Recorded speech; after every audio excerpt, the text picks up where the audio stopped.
C. Here in NET JRF, 3 parts: Part A, Part B, Part C. Part A have general aptitude, like जैसे सरकारी exams में आता है एक general paper, वैसे 20 क्वेश्चंस होते हैं, उसमें से 15 क्वेश्चंस हमें अटेम्प्ट करने होते हैं और हर क्वेश्चन जो है वो 2 मार्क्स का होता है।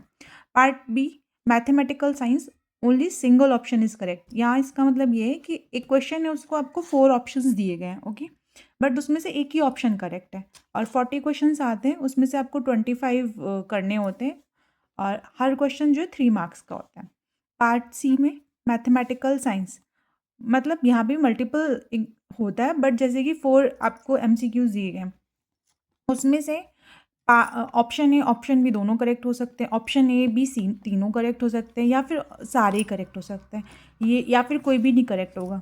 तो ये आपका ईच क्वेश्चन 4.75 मार्क्स का होता है।